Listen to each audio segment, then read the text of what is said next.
Hey guys, this is Bo. We're back in the Z Sports Lounge, man. We are coast to coast, east, west, north, south, everywhere you can be. And right now, we're going to take that signal from Detroit, Michigan, in the freezing cold, and head all the way up to Saginaw Valley State University to talk to the new football coach, Jim Collins. How you doing, Coach? I'm doing great, Bo. I'm doing great. How are you? Oh, good. We're trying to stay warm. I just moved up from North Carolina about 2.5 years ago, and last couple years have been really nice winters. This is everybody keeps telling me it's a traditional Michigan winter.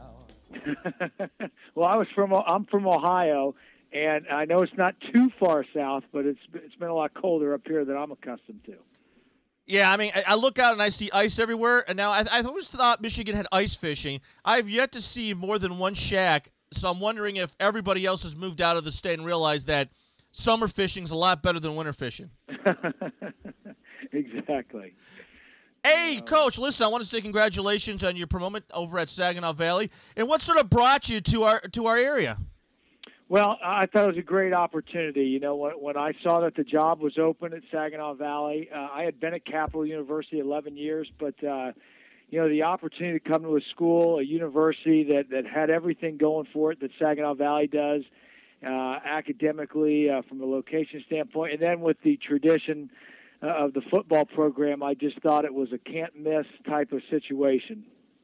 Yeah, and what's great about living here in the state is that when you live outside the state, you hear about Michigan State. But when you're here in the state and you start hearing about Grand Valley, then you hear about Saginaw Valley, the two powerhouses in the state. And between you two schools, you have almost as many NFL or professional athletes leaving your program. So you've got a big plate ahead of you, especially either with Grand Valley and then on the table with the new recruits coming in.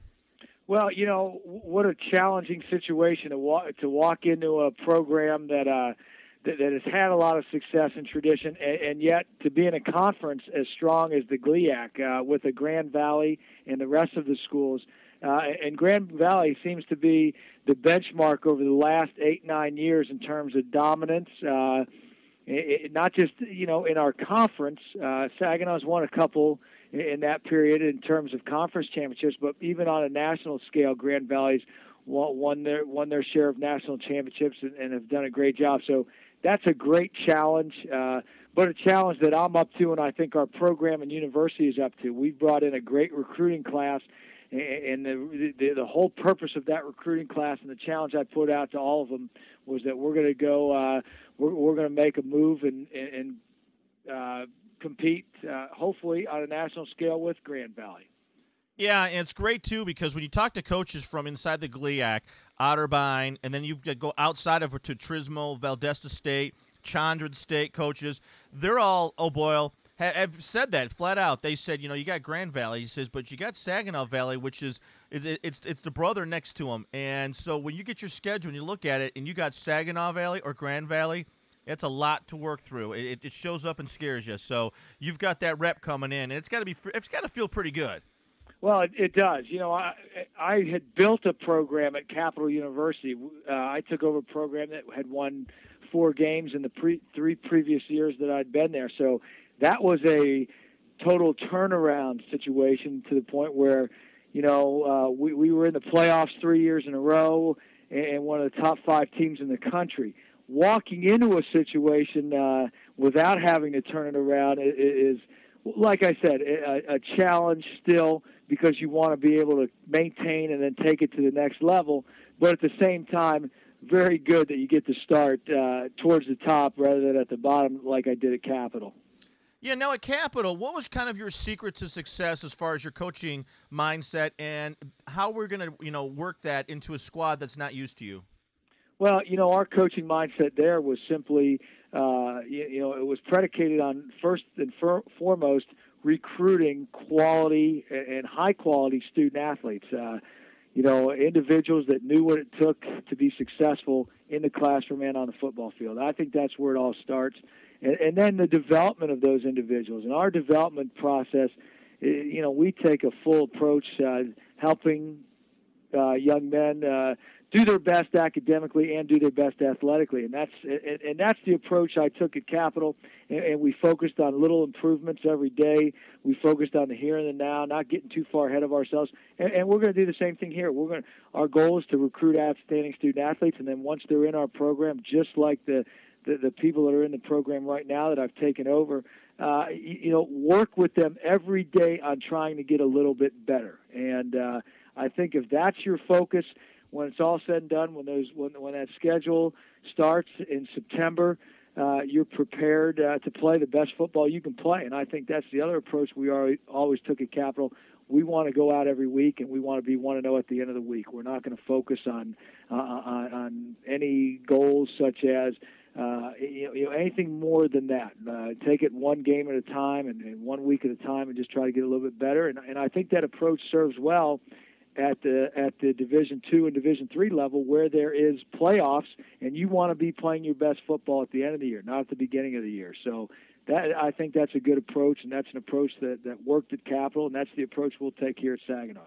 Yeah, when you looked at the Capital program and you went in there, you probably looked at the reporting, you looked at the scout, you looked at the video from game footage, so you pretty much drew up the question marks that you needed to adjust. Now, when you come to Saginaw Valley, what was the biggest question mark you saw that kept them from getting to the next level over the, we'll say, Grand Valley and winning that national championship in your eyes?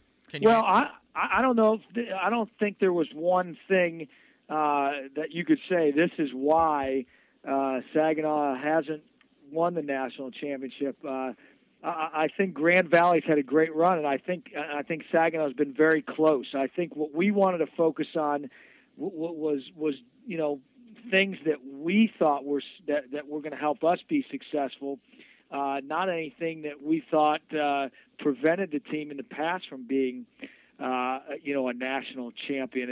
And I'll tell you this, it takes a lot. I think you got to have some great breaks and some bounces go your way. And if you look at where Randy Ari had this team prior to me, they were very, very close, and a couple bounces could have had them in those positions rather. So I don't think there was any one thing that I would point to. I think from my standpoint, my philosophy, what we're focusing on right now is developing speed and power.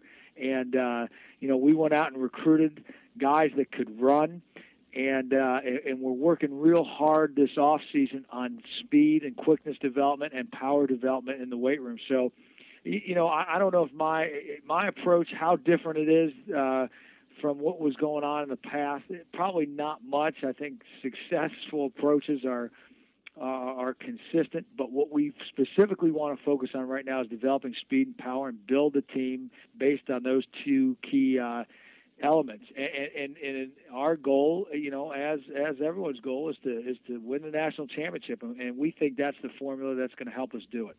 Absolutely, and you're absolutely right with that. I mean, how many games have we seen as fans of college programs and pro programs where if it wasn't for a tip ball, a bounce pass, or a slight turn to the head prior to the ball entering his arms, that team won a national championship or a Super Bowl? It happens every year. So, yeah, luck is definitely our opportunity to make success is always out there. It's tough. It really is, Bo. And, I was at Capital University, and we had lost. We got in the playoffs and lost to the national champ 3 years in a row. And all three of those games, it was a matter of one or two plays that could have propelled us to the national championship rather than the team that we had lost to. And that's being sincere. And I'm sure in the early part of this decade there was some great Grand Valley Saginaw games in the playoffs and in the regular season that were very, very similar. Oh, yeah, and then you got, and especially with Grand Valley's story as far as Northwest Missouri, Valdosta State. I mean, it's you're entering into a very competitive, not that you weren't already in one, but I know that the hype's there. I mean, you've got Bob Hustler, a country singer out of Saginaw Valley, that's a huge fan of your program, and they're always talking about, if we're just one more game away, more game away, and it's got to be a lot. Now, with your incoming recruits that you have, you got a pretty successful recruitment right now, signing day. Can you talk a little bit about some of those athletes? Not all of them, obviously, but the ones that stand out in your mind that you really feel happy about. And lastly, go ahead. And lastly, we're going to be finished up real quickly.